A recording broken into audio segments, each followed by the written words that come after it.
E olha, eu quero falar agora também do desfile da escola de samba que homenageou o presidente Lula, porque o governador de Minas Gerais disse que a Escola Acadêmicos de Niterói ridicularizou a comunidade evangélica. O Rodrigo Costa, nosso repórter em Minas Gerais, vai trazer as informações para a gente agora. Conta aí, meu amigo, bem-vindo. Bom dia, Cine, para você e para todos que acompanham o Jornal da Manhã. Ele, inclusive, informou que entrarão com uma ação judicial contra a escola de samba Acadêmicos de Niterói. Ele se pronunciou durante a madrugada, logo nas primeiras horas desta segunda-feira, logo após o desfile da escola de samba no Rio de Janeiro. Inclusive, nós separamos já uma fala aqui do governador Romeu Zema, justamente nas redes sociais. Isso não é arte, isso é sim desrespeito. Você pode discordar de alguém, pode debater política, mas ridicularizar a fé de milhões de brasileiros é preconceito religioso. E preconceito religioso é crime.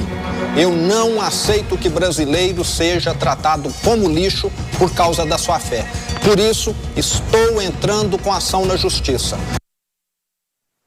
Essa fala do governador Romeu Zema é uma referência a uma ala da Acadêmicos de Niterói chamada Neoconservadores em Conserva, onde a fantasia era uma lata de conserva com o desenho de uma família, formada por pai, mãe e também duas crianças. A escola escolheu os 4 representantes dos grupos que levantam o que, de acordo com a escola, são as chamadas bandeiras do conservadorismo, ou seja, o agronegócio, uma mulher de classe alta, defensores da ditadura militar e também evangélicos. Daí, então, esse posicionamento, especialmente em relação aos evangélicos, do governador Romeu Zema. Vale ressaltar que, desde a última semana, o governador Romeu Zema tem tecido diversas críticas em relação ao desfile da Escola de Samba Acadêmicos de Niterói. Ele chegou a publicar um vídeo em IA, com inteligência artificial, criticando justamente essa homenagem ao presidente Lula, feita pela escola na Marquês de Sapucaí na noite deste domingo.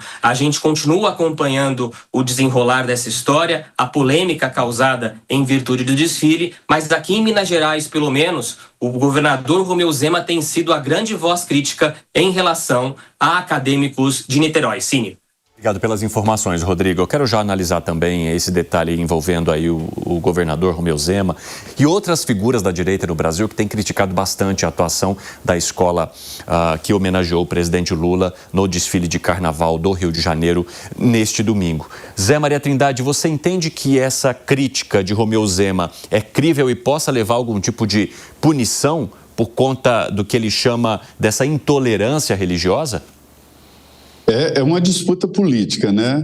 Olha, Cine, a característica das escolas de samba é de homenagens, né? Elas baseiam todo o enredo em homenagens. São raras as críticas, em alguns casos já aconteceu, né, de escolas fazerem um enredo em críticas. Como, por exemplo, o Joãozinho 30 fez um enredo de críticas, né?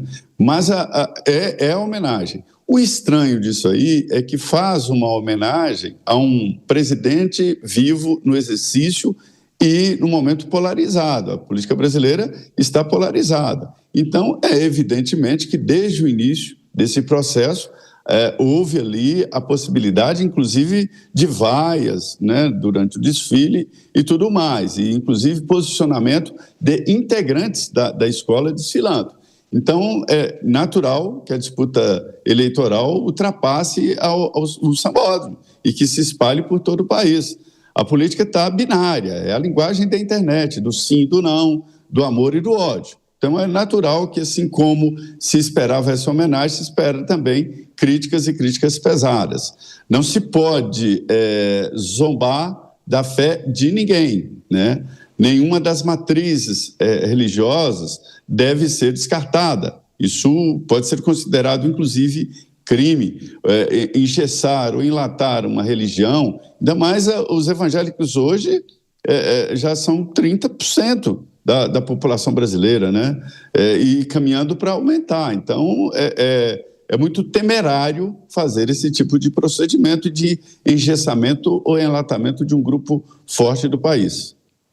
Acácio Miranda, como avaliar, com tantas brechas que essa homenagem acabou abrindo, qual vai ser a principal repercussão dela? Se, de fato, essa homenagem a Lula, ela conversa muito mais com o eleitorado do presidente não chega a estourar essa bolha, já que ele também não vai poder usar essas imagens, a gente presume, durante o processo de campanha eleitoral. Mas, por outro lado, a oposição já está fazendo isso, usa ali esses detalhes para esticar ainda mais essa narrativa e colar a imagem do presidente da República a ações que a própria escola adotou ao longo desse desfile. Bia, tanto oposição como situação estão cumprindo o seu papel e o que se espera de cada qual. A situação exalta o desfile, exalta as características do desfile e a oposição faz críticas a todos os aspectos possíveis. Eu acho que da fala do Zema, duas análises são essenciais. Primeiro, faz parte do carnaval, gostem ou não, esse senso crítico através do humor, através da arte, através da indireta. Então este é um contexto que precisa ser admitido. O Zé tocou, e eu acho que vale lembrar daquele desfile do Joãozinho 30, onde a justiça não permitiu que ele saísse com um carro alegórico, ele cobriu o carro alegórico com um pano preto e saiu a frase mesmo proibido, rogai por nós. Então é da arte essa oposição, essa crítica. Agora me assusta o papel do governador Romeu Zema nesse contexto, porque ele é presidenciável. E como presidenciável que não faz parte de um dos polos da polarização, ele deveria ser alguém mais propositivo em termos de políticas públicas, ele deveria ser alguém mais propositivo em termos de futuro de país e deveria tentar se posicionar numa terceira via. Mas ele se posiciona no contexto atual como um pré-candidato a vice de Flávio Bolsonaro, porque no fim do dia a posição dele é a mesma posição de Flávio Bolsonaro e nós já sabemos que esse espaço tem um dono. Então eu tenho muita dificuldade de leitura, imagino que ele também tenha, sobre a posição de Romeu Zema neste contexto todo. Bater por bater, ele se torna mais um, e não, entre aspas, o cara de um espaço que ainda está vazio. Agora, Acácio, eu queria só tirar uma dúvida contigo. Como é que você avalia a linha muito tênue que se estabelece entre críticas e homenagens que estão dentro do escopo natural de uma escola de samba? Isso sempre acontecerá, né? Até porque, de alguma forma, as escolas de samba, ao longo de décadas, provocam esse pensamento crítico, provocam essa polêmica quando colocam a sua escola na avenida.